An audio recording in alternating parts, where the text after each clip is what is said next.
Today's history, without a doubt, is one of the most famous cases that have taken place in the United States. Because so much what its impact in the following years and even today, that is one of the most studied in the subjects of forensic psychology. But not only because of the number of murders he committed, if not because of the way of being and behaving of that person. I am talking about this is the case of John Wayne Gacy, a character who in his normal life was a very kind subject, but when nobody saw him, he spent his time raping and murdering young people. One more proof that reality always surpasses fiction. Well, even this story served an inspiration for the great Stephen King, as it served to create his famous character from Ed, the Killer Clown, a character that caused more than one nightmare for children of the 19th and which surely caused the children of the time to hate going to bed alone.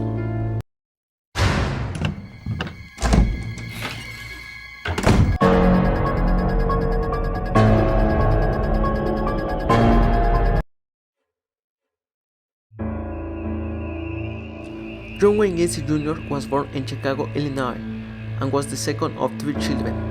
His father was a chauvinist who always criticized him and called effeminate, and he also passed it on, feeding him to his wife and his two sisters, not to mention that he had serious problems with alcohol. Little Gacy did not have an easy childhood, as it is said that at the age of 9 he was sexually abused by a friend of family, a fact that marked him for his entire life. Coupled with the fact at the age 11 he suffered an accident when he hit his head with a swing, which caused a blood clot in his head, which at first went unnoticed, but years later he began to feel dizzy. During high school years, his family was constantly moving, which caused him to have to go to different educational centers, and that will become a person with little emotional stability. Even so, and despite the difficulties, he graduated in business management in Northwestern Business College. Following an internship at the Number Show Company, in 1964 he was promoted and transferred to Springfield in Illinois. Working there, he met a woman who years later will become his wife, Marilyn Moyers.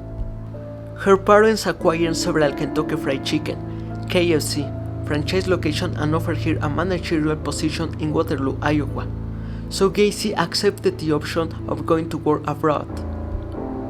While living in Waterloo, she had two children and was part of different charitable organizations in the area. However, despite his family's stability, rumors of his homosexuality soon spread throughout his neighborhood. Well, it was said that he had made intimate proposals to different young people who worked in the restaurant. Despite these rumors, the Jaycees Club named him Honorable Vice President of the Jaycees of Waterloo in 1967. At that time, his professional life was perfect, but his personal life was not, in which he quickly began to have various problems. Well, he was unfaithful to his wife several times and he started using drugs.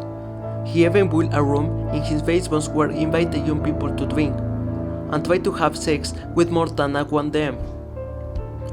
Everything seemed to be going quite well until in 1968 when Marriott, Wayne was accused of sexual abuse of minors and found guilty, for which authorities sentenced him to 10 years in prison in the Animas State Penitentiary, but 2 years later he was released on probation due to good behavior.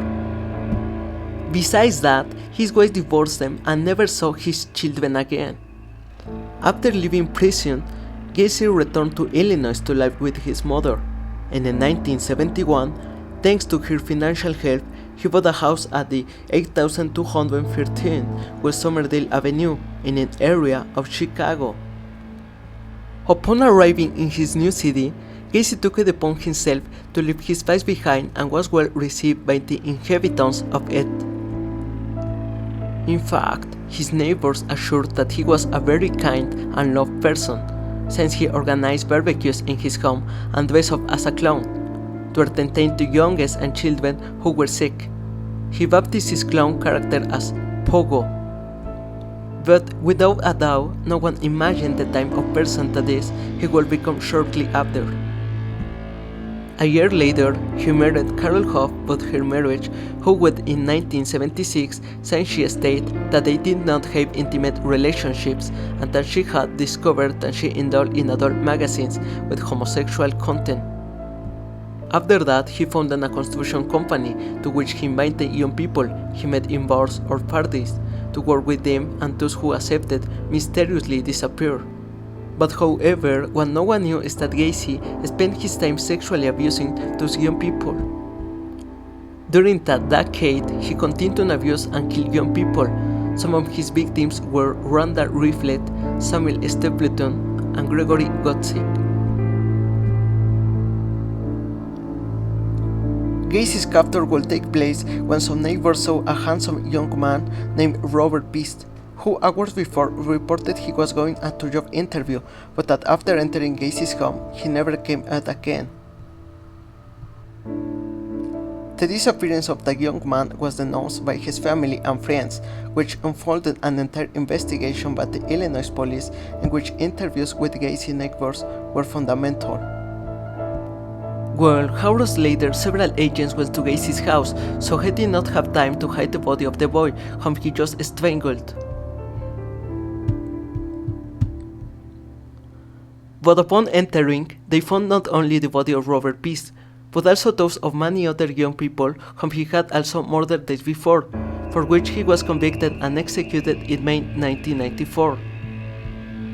During his years in prison, John Wayne Gacy devoted himself to painting, his other passion, which earned him recognition from other artists, including the occasional musician and filmmaker. It is known, for example, that most of his works, which were abandoned in prison, were auctioned after his death at high prices, and that among the collectors who exhibit some of them on the walls of their homes is the filmmaker John Waters, director of Pink Flamingos and the first version of Hairspray. Undoubtedly that were in his several friendships, among which are the famous punk singer Gigi Allen, who even interviewed when in prison and maintained frequent communication. Perhaps as thanks, the serial killer made a portrait of him that was acquired by the musician brother, bassist Merle Allen. After his death, Gacy's brain was removed and examined, but the forensic psychiatrist who examined him found no anomalies that could explain Gacy's violent behavior. Even he claimed that Gacy did not meet the characteristic psychological profile of a serial killer, and Dr. Morrison, who knew Gacy and that studied different murders, he affirmed that Gacy had the emotional makeup of a child. Gacy's last words were, "Killing me will not bring any of the victims back. The state is murdering me. Kiss my ass. You will never know where the others are."